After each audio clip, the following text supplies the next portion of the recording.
अंग्रेजियत को बाहर निकालने के बहुत आसान से 2-3 सूत्र हैं जो मैं आपको बताने आया हूं। हुआ क्या है, हम दिमाग से भी अंग्रेजियत वाले हैं, अब आचरण में भी अंग्रेजियत आ गई है। दिमाग से अंग्रेजियत वाले हैं, पिछले 50 साल से, 100 साल से, 150 साल से, 200 साल से वो व्यवस्था चल रही है। आचरण में अंग्रेजियत कहां से आ गई है? हमारे घर घर में विदेशी कंपनियों का माल घुसा हुआ है। घर घर में विदेशी सामान खरीदा जाता, हर घर में विदेशी सामान को बड़े सम्मान की नजर से देखा जाता। लोग कहते हैं इंपोर्टेड माल माने बहुत ऊंची चीज, कोई स्वदेशी माल माने घटिया, विदेशी माल माने अच्छा। ये विदेशी माल अच्छा है, स्वदेशी माल घटिया है, अंग्रेजों के जमाने में चलता था ये सूत्र, वो ही आज भी चल रहा। तो घर घर में अंग्रेजियत घुस रही है उन सामानों के आधार पर जो आप खरीद रहे हैं विदेशी कंपनियों से। कितने सामान हम खरीदते हैं विदेशी कंपनियों से सवेरे से लेकर शाम तक, आपको उसका अंदाजा नहीं। आप सवेरे ही सवेरे उठते हैं, चाय और कॉफी पीते हैं विदेशी कंपनियों। एक चाय बिकती है हमारे देश में ब्रुक बॉन्ड, इंग्लैंड की कंपनी। एक चाय बिकती है लिप्टन टाइगर, ये भी इंग्लैंड की कंपनी। एक चाय बिकती है उसका नाम है ताजमहल, ये भी इंग्लैंड की कंपनी। एक चाय बिकती है उसका नाम है टी सिटी, एक है आईटीसी, एक है गॉडफ्रे फिलिप्स, ये अमेरिका की कंपनियां। तो इतनी सारी विदेशी कंपनियों की चाय और कॉफी आप पीते हैं, सवेरे ही सवेरे गुलामी शुरू हो जाती है। और ये चाय कॉफी क्यों पीते हैं? तो अक्सर लोग कहते हैं कि राजीव भाई उसी में तो स्मार्टनेस है।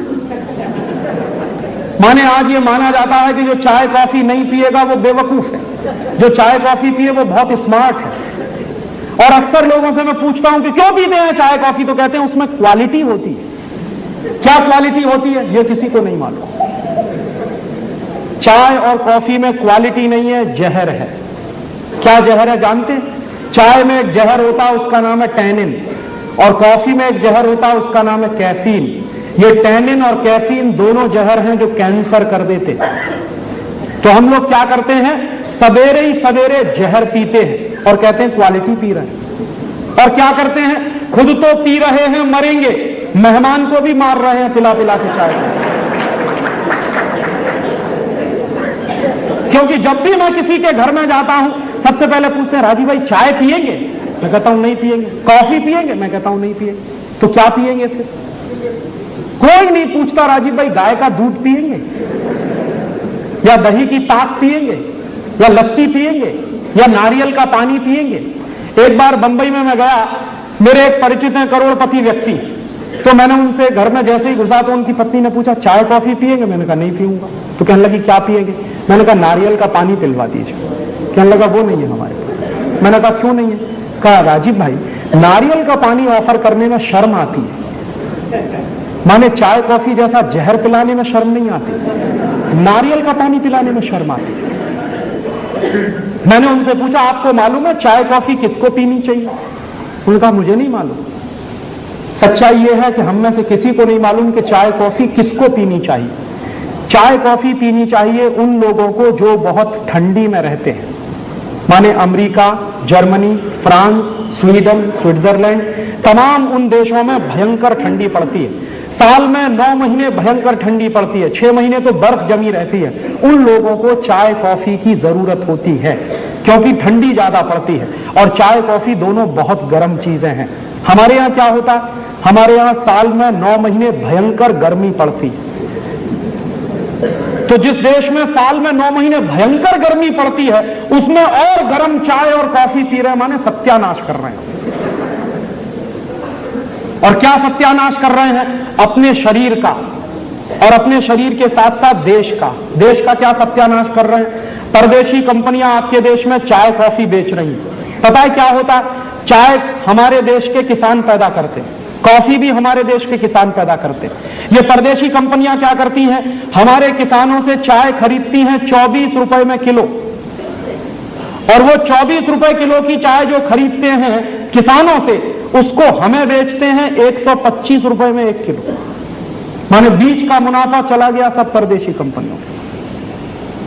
क्या होता है, हर साल ये कंपनियां हमारे देश में 70 करोड़ किलोग्राम के आसपास चाय कॉफी बेचते हैं और हजारों करोड़ रुपया कमा के ले जाते हैं।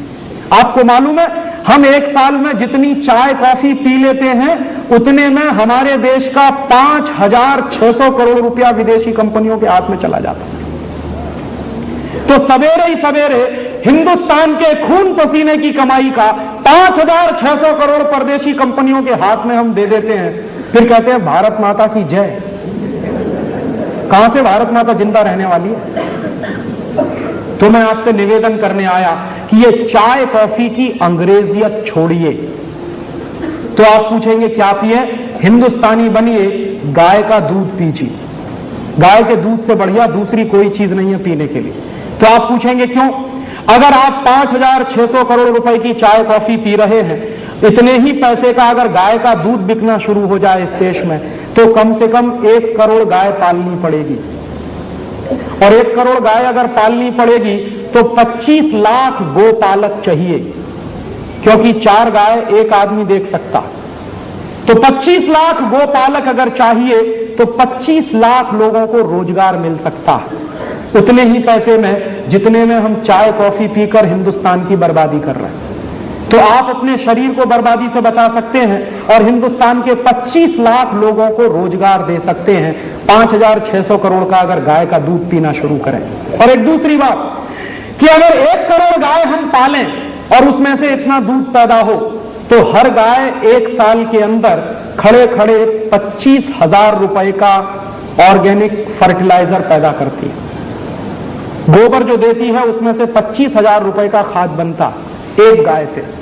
तो हर साल हिंदुस्तान में 25,000 करोड़ रुपए का खाद पैदा होगा। ये 25,000 करोड़ रुपए का खाद आपके देश के किसानों के काम में आएगा, और उस खाद से जो गेहूं पैदा होगा, चावल चना पैदा होगा, उसका टेस्ट आप भूल गए हैं, क्योंकि केमिकल फर्टिलाइजर भर भर के आपने खेत का नाश कर दिया। तो हम गाय का दूध पिएंगे, 5,600 करोड़ का दूध बिकेगा, 25 लाख लोगों को रोजगार मिलेगा, 25,000 करोड़ का ऑर्गेनिक फर्टिलाइजर पैदा होगा। ये सब काम इस देश में हो जाएंगे। एक छोटा सा काम आपको करना है, अंग्रेजियत को छोड़िए, चाय कॉफी बंद करिए। उसके बाद आप अगर चाय कॉफी बंद करेंगे तो गाय का दूध, नारियल का पानी, संतरे का रस, मौसम्मी का रस, ये सब पिएंगे। संतरे का रस पिएंगे तो पैसा किसान के पास जाएगा, मौसम्मी का रस पिएंगे तो भी पैसा किसान के पास जाएगा, नींबू का शरबत पिएंगे तो भी पैसा किसान के पास जाएगा। माने चाय कॉफी छोड़कर आप कुछ भी पिएंगे भारतीय व्यवस्था का, तो पैसा देश का देश में ही रहेगा और हमारे ही किसान के पास जाएगा। ऐसे ही मैं आपसे एक दूसरी छोटी सी निवेदन करना चाहता हूं कि हमारे घरों में अंग्रेजियत की टूथपेस्ट आती है, Colgate, close up, Cibaca, Forhans, Gleem, Glow, ढेर सारे टूथपेस्ट, और टूथपेस्ट करने के लिए टूथब्रश भी। किसी से भी मैं पूछता हूं कि क्यों करते हैं ये कॉलगेट, तो कहते हैं राजीव भाई सांस की बदबू दूर होती और दांतों की सड़न दूर होती। तो मैं उनसे पूछता हूं कि अच्छा, जब कॉलगेट नहीं होता था तो सबके दांत सड़ जाते होंगे और सबकी सांस में बदबू आती होगी। एक दिन ये बात मैंने मेरे घर में पूछी मेरी दादी मां को। मेरी दादी मां की उम्र है 75 साल। मैंने कहा दादी मां, तुम्हारे जमाने में तो कॉलगेट नहीं था, तो तुम्हारे दांत तो सड़ गए होंगे और तुम्हारी सांस में इतनी बदबू आती होगी कि कभी दादाजी तुम्हारे पास नहीं बैठते होंगे। तो उसने कहा कि बेवकूफ, मेरे दांत अभी तुझसे ज्यादा अच्छे। तो मैंने पूछा क्यों, तो उसने बताया कि नीम का दातुन करती, बबूल का दातुन करती। माने अगर दांत बचाने हैं तो नीम का दातुन करिए, बबूल का दातुन, और दांत सड़ाने हैं तो करिए कॉलगेट, क्लोजअप, सिबाका, फॉरहंस, और एक दिन में 10-10 बार करिए। जितनी बार ब्रश रगड़ेंगे उतनी जल्दी दांत खोखले हो जाएंगे। ये आप मुझसे लिखवा कर ले लीजिए। क्यों? जिन देशों में टूथपेस्ट सबसे ज्यादा इस्तेमाल होता है उनमें से एक देश है अमेरिका, और अमेरिका में ही सबसे ज्यादा दांतों के मरीज हैं और दांतों के डॉक्टर भी हैं, सबसे ज्यादा। क्योंकि बर्बादी आई है दांतों की, क्योंकि पेस्ट खरीदते हैं। और ये पेस्ट क्यों खरीदते हैं? अक्सर हम मानते हैं कि इनमें क्वालिटी है। दुर्भाग्य से कोई भी टूथपेस्ट में क्वालिटी नहीं है। ये जो कॉलगेट, क्लोजअप, सिबाका, फॉरहंस, क्यों? क्योंकि ये कॉलगेट बनाने वाली कंपनी, पेप्सोडेंट बनाने वाली कंपनियां कभी नहीं बताती हैं आपको कि ये टूथपेस्ट बनता कैसे। कोई कंपनी अपने डिब्बे पे नहीं लिखती कि ये टूथपेस्ट कैसे बनाया। और ये भी जान लीजिए, किसी भी कंपनी के टूथपेस्ट को ISI मार्क नहीं है। कॉलगेट को ISI मार्क नहीं, पेप्सोडेंट को ISI मार्क नहीं, क्लोजअप को ISI मार्क नहीं। क्यों? क्योंकि ये बहुत ही रद्दी किस्म के टूथपेस्ट हैं। क्यों हैं ये रद्दी? ये कॉलगेट, क्लोजअप, सिबाका जैसे टूथपेस्ट बनते हैं मरे हुए जानवरों के हड्डियों के चूरे से। अंग्रेजी में हम कहते हैं डाई कैल्शियम फॉस्फेट। ये डाई कैल्शियम फॉस्फेट क्या है? मरे हुए जानवरों के हड्डियों का चूरा। और हम क्या करते हैं? रोज सवेरे ही सवेरे उठ के मरे हुए जानवरों का हड्डियों का चूरा अपने अपने मुंह से रगड़ते हैं और फिर कहते हैं सांस की बदबू दूर हो रही है। बदबू दूर हो रही है कि बदबू आ रही है? और ऊपर से क्या कर रहे हैं? ये मरे हुए जानवरों का हड्डियों का चूरा जो है, उससे भी ज्यादा खतरनाक एक दूसरी चीज है टूथपेस्ट में, उसको कहते हैं सोडियम लॉरेल सल्फेट। इसको अगर दूसरी भाषा में कहूं तो सिंथेटिक डिटर्जेंट, और तीसरी भाषा में कहूं तो वो चीज जिससे बनता है सर्फ और रिन, माने जिस चीज से कपड़ा धोने का साबुन बनता है वही चीज डाली जाती है टूथपेस्ट में। क्यों डालते हैं? झाग बनाने के लिए। हमारे यहां कुछ ऐसे बेवकूफ हैं जो मानते हैं कि जितना ज्यादा झाग बने उतना ही अच्छा टूथपेस्ट। तो उनसे मैं कहता हूं कि रिन से दांत साफ करिए, उसमें सबसे ज्यादा झाग बनता। यह बेवकूफी है। और एक तीसरी और खतरनाक चीज है टूथपेस्ट में, सिंथेटिक डिटर्जेंट के अलावा एक तीसरी खतरनाक चीज है, उसको कहते हैं फ्लोराइड। ये फ्लोराइड वो जहर है जिससे फ्लोरोसिस नाम की बीमारी होती है। तो हमारे देश में टूथपेस्ट बिक रहे हैं जिनमें मिलाया हुआ है फ्लोराइड जैसा जहर, जिनमें मिलाया हुआ है सिंथेटिक डिटर्जेंट, जो बनते हैं मरे हुए जानवरों के हड्डियों के चूरे से। अब आप बताइए कि इन चीजों में क्वालिटी है क्या? ये सब चीजें बहुत ही रद्दी चीजें हैं। तब आप पूछेंगे कि फिर क्वालिटी कहां है? बेस्ट क्वालिटी है नीम का दातुन, बबूल का दातुन। जानते हैं क्यों? नीम एक ऐसा पेड़ है जो 24 घंटे ऑक्सीजन देता। हमारी प्रकृति में 3-4 ऐसे पेड़ हैं जो 24 घंटे ऑक्सीजन देते हैं, तुलसी, नीम, पीपल और बड़। तुलसी को घर के आंगन में क्यों लगाते हैं? क्योंकि ऑक्सीजन मिलता। नीम को घर के दरवाजे पे क्यों लगाते हैं? क्योंकि ऑक्सीजन मिलता। उस नीम के दातुन में है ऑक्सीजन, और आपको सबसे ज्यादा जरूरत है ऑक्सीजन की। हमें हमेशा जरूरत है ऑक्सीजन की। तो आप नीम का दातुन करते हैं तो आपको मिलता है ऑक्सीजन। और उससे भी बढ़िया एक दूसरा काम होता, जितनी देर आप नीम का दातुन चबाएंगे उतनी देर आपके मुंह में लार बनेगी, सलीवा बनेगा। और जितना ज्यादा सलाइवा बनेगा उतना ही अच्छा आपका डाइजेस्टिव सिस्टम रहेगा। और जितना अच्छा आपका डाइजेस्टिव सिस्टम रहेगा उतना ही बीमारियां आपसे दूर रहेंगी, क्योंकि 90% बीमारियां पेट की गड़बड़ी से होती। पेट की गड़बड़ी को दुरुस्त रखने में नीम के दातुन से बढ़िया दूसरी कोई चीज नहीं। तो आप नीम का दातुन करिए, बबूल का दातुन करिए, बेस्ट क्वालिटी आपको मिलेगी। आपको शायद मालूम नहीं है, अमेरिका में, जर्मनी में इस समय कैंसर की सबसे अच्छी दवा नीम से बनती है। लेकिन अमेरिका में नीम नहीं है, होता ही नहीं है वहां, जर्मनी में भी नहीं होता। तो कहां से जाता है? हिंदुस्तान से जाता है। यहां से जाता है नीम, उसमें से निकालते हैं नीम का तेल, उससे बनाते हैं दवाएं। और वो दवाएं पता है अमेरिका में किस भाव में बिकती हैं? नीम से बनाई हुई अमेरिका में कैंसर की एक गोली 980 रुपए की है इस समय। और अमेरिका की वो कंपनी क्या सोचती है कि उनके देश में तो नीम होता नहीं, तो हिंदुस्तान में नीम होता है। तो उसने क्या किया? नीम पर पेटेंट करवा लिया। और नीम पर पेटेंट करवा के वो इंतजार कर रहे हैं कि कब हिंदुस्तान में कोई ऐसी सरकार आए जो अमेरिका के उस पेटेंट को हिंदुस्तान में भी मान्यता दे, तो हमारा सारा नीम उनके कब्जे में चला जाए। आपको मालूम नहीं है, बेस्ट क्वालिटी हमारे पास है। और ये मालूम क्यों नहीं है? जब से घर में इडियट बॉक्स आया है, जिसको आप टेलीविजन कहते हैं, उसको मैं इडियट बॉक्स कहता हूं, वो कभी जाहिरात नहीं देता नीम के दातुन की। कॉलगेट की जाहिरात रोज आती है, दिन में 50 बार आती है, 100 बार आती है, लेकिन नीम के दातुन की कभी नहीं आती। जिसमें बेस्ट क्वालिटी है वही कभी नहीं बताता। और हमने भी क्या किया है कि हमारे देश में हजारों साल से ये नीम का दातुन होता आया, आज हमने मान लिया कि वो बेवकूफी है। अब स्मार्टनेस किसमें है? जानवरों की हड्डियों का चूरा रगड़ने में स्मार्टनेस, और बेस्ट क्वालिटी नीम का दातुन करने में बेवकूफी लगती। इसलिए आप करिए नीम का दातुन, बबूल का दातुन। एक बार मैं ऐसा लेक्चर दे रहा था बंबई में, एक विद्यार्थी ने कहा, राजीव भाई आपकी बात समझ में आई, हम सब नीम का दातुन करेंगे। तो आप बताइए कि हिंदुस्तान का नीम तो खत्म हो जाएगा, क्योंकि 96 करोड़ लोग हैं इस देश में, सब नीम का दातुन तोड़ेंगे तो ये तो खलास हो जाएगा। तो मैंने उसको जो जवाब दिया वही आपको कह रहा हूं कि नीम खत्म नहीं होगा अगर हम एक छोटा सा काम और करें। आजकल क्या होता है, हमारे बच्चों के जन्म दिवस आते हैं तो हम क्या करते हैं, कहीं से केक खरीद लाते हैं, फिर मोमबत्ती खरीद लाते हैं, केक के चारों तरफ मोमबत्ती लगाते हैं, पहले दिया सलाई से उसको जलाते हैं, फिर फूंक मार मार के बुझाते हैं। आपको मालूम है भारतीय संस्कृति में दीपक कब बुझाते हैं?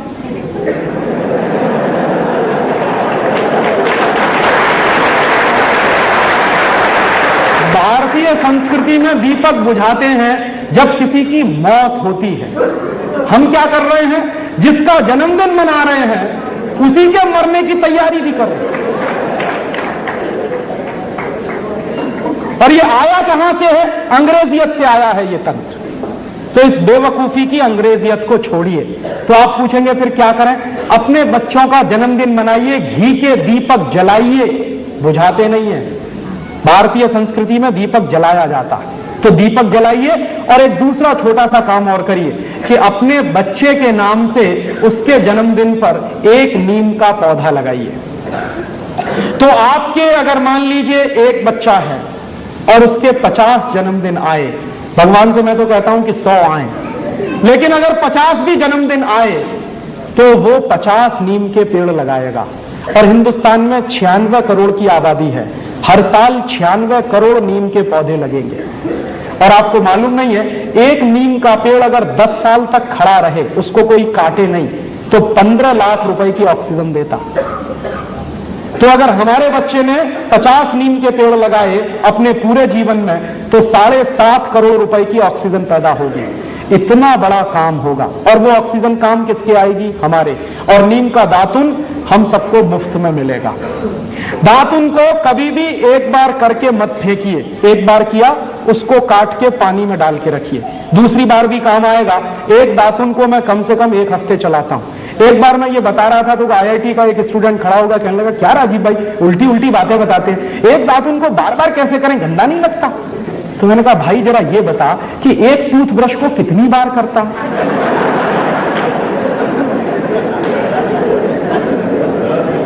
एक बार किया, धो के रख दिया, दूसरी बार किया, धो के रख दिया, तीसरी बार किया, धो। तो एक टूथब्रश को सालों साल करता तो गंदा नहीं लगता। नीम का दातुन 2 बार कर रहा है तो कह गंदा लगता है। कहने लगा, राजीव भाई सच्ची में अपना दिमाग घूम गया है। मैंने कहा, घूमे हुए दिमाग को सीधा कर लेते। और इसलिए आप दातुन खरीदिए। जो लोग दातुन नहीं कर सकते उनके लिए एक दूसरी बात, और इसके पहले एक छोटी सी बात और।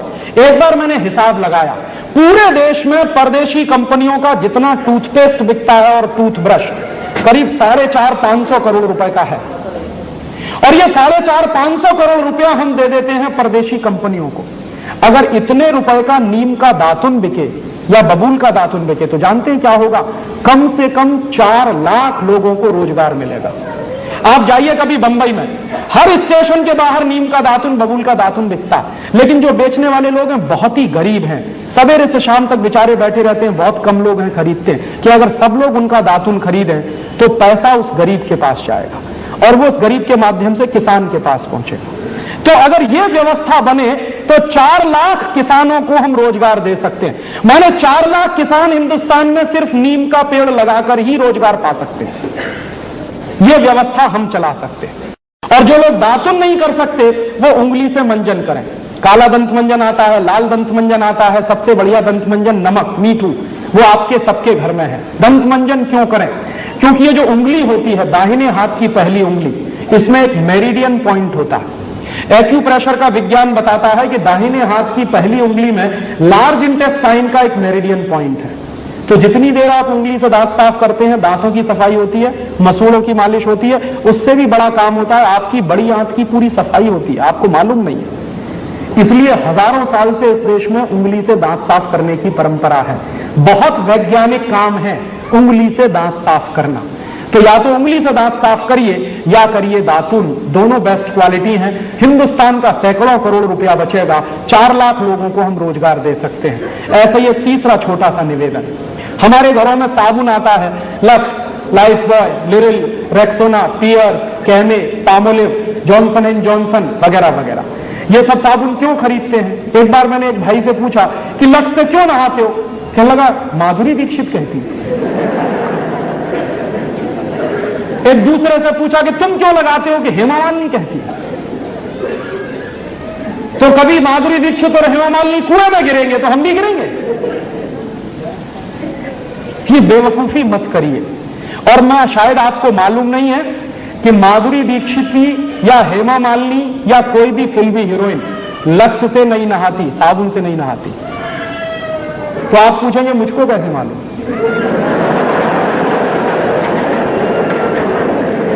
मुझको पता चला अभी कुछ दिन पहले बंबई में मेरा एक व्याख्यान हुआ था जुहू में, और जुहू वो जगह है जहां हिंदुस्तान के ये फिल्मी हीरो हीरोइन ज्यादा रहते हैं। व्याख्यान कैसे हुआ? एक कोई फिल्मी हीरो है, उनका नाम है धर्मेंद्र। उन्होंने मेरे व्याख्यान के कैसेट सुने, मेरे व्याख्यान के कुछ 10 कैसेट निकले हैं, तो उन्होंने सुने और उन्होंने तुरंत फोन किया कि मैं राजीव दीक्षित से बात करना चाहता हूं। मैंने कहा मैं बोल रहा हूं। तो कहने लगे आपके 10 कैसेट सुनने के लिए मैंने 10 घंटे गाड़ी चलाई और घर नहीं गया जब तक कैसेट खत्म नहीं हुए। मैंने कहा बहुत अच्छी बात है, क्या लगा आपको? मैं आपका एक व्याख्यान करना चाहता हूं। मैंने कहा जरूर करिए, मैं आऊंगा। क्या आपकी फीस क्या है? मैंने कहा मैं फीस नहीं लेता कभी व्याख्यान के लिए। कहने लगा अच्छा फिर तो मुझे खुशी है, आप आइए। मैंने कहा जरूर आऊंगा, एक ही शर्त है कि जितने फिल्मी हीरो हीरोइन है उनको सबको बुलाइए ज्यादा से ज्यादा। तो उन्होंने कहा मैं कोशिश करता हूं। तो क्या हुआ, उनका एक बंगला है लोनावाला में, पूना और बंबई के बीच में, वहां उन्होंने व्याख्यान रखा।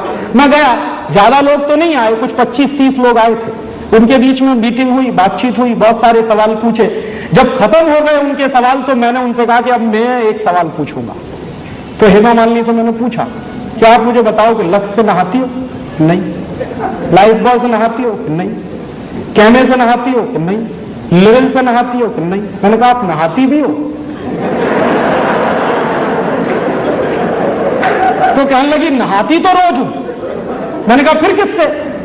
तो उन्होंने बताया चने के आटे में मलाई डाल के नहाती हूं, माने बेसन में मलाई डाल के नहाती हूं। तो मैंने कहा अगर आप बेसन में मलाई डाल के नहाती हैं तो ये बात पूरे देश को क्यों नहीं बताती? कहने लगी डर लगता है। मैंने कहा क्या डर लगता है? कि अगर हिंदुस्तान की सभी बहनों ने बेसन में मलाई डालकर नहाना शुरू किया तो सब हेमा मालिनी हो जाएंगे, तो मेरी तो कुर्सी खतरे में पड़ जाएगी। तो आप ये जान लीजिए कोई भी फिल्मी हीरोइन साबुन से नहीं नहाती। क्यों? उसका कारण है जितने साबुन हैं वो बनते हैं कास्टिक सोडा से, और कास्टिक सोडा शरीर की त्वचा के लिए बहुत खराब होता है। और आप ये चाहें तो प्रयोग करिए, साबुन से नहाइए, नहाने के 20 मिनट के बाद जब आपका शरीर सूख जाए तो नाखून से ऐसे लाइन खींचिए, सफेद रंग की लाइन खींचेगी। और आजकल ठंडी का दिन है, साबुन से नहाइए, 10 मिनट बाद आपका पूरा चेहरा सफेद सफेद हो जाए। क्यों? उसमें जो कास्टिक सोडा है वो आपकी शरीर की त्वचा से चिपक जाता है, चाहे जितना पानी डालिए धुलता नहीं। इसलिए साबुन सबसे रद्दी चीज है। तब आप पूछेंगे बेस्ट क्वालिटी क्या है? बेस्ट क्वालिटी है मुल्तानी मिट्टी, मिलती है अभी भी इस देश में, खरीद लाइए बाजार से। क्या करें उसका? मुल्तानी मिट्टी को दही में डाल दीजिए रात को, या दही की ताक में डाल दीजिए, सवेरे तक एकदम मुलायम हो जाएगी। उसको पेस्ट बनाइए, शरीर पर ऐसे ही लगाइए जैसे साबुन लगाते हैं, और नहा लीजिए गर्म पानी से, एकदम फ्रेश हो जाएंगे आप। दूसरा तरीका, चने का आटा माने बेसन, उसमें मलाई मिलाइए, पेस्ट बनाइए, उसको रगड़िए और उससे नहाइए। तीसरा तरीका, आप जो है अपने घर में ले आइए मसूर की दाल का आटा, मसूर की दाल होती है उसको पिसवाइए, उसका आटा बनता है, उसमें शहद मिलाइए, मध मिलाइए और उसका पेस्ट बना के उससे शरीर को लगाइए और गर्म पानी से नहाइए, आपकी स्किन एकदम सॉफ्ट हो जाएगी। चौथा तरीका, मुल्तानी मिट्टी लीजिए, अरीठा का पाउडर लीजिए, शिकाकाई पाउडर लीजिए, तीनों को बराबर बराबर मात्रा में मिलाइए, डिब्बे में बंद करके रखिए, 1 साल तक इसका कुछ नहीं बिगड़ता। नहाने के 20 मिनट पहले 1 चम्मच पाउडर 1 गिलास पानी में डाल दीजिए और उस पानी से पहले शरीर के बाल धो लीजिए, आपके बाल टूटना बंद हो जाएंगे।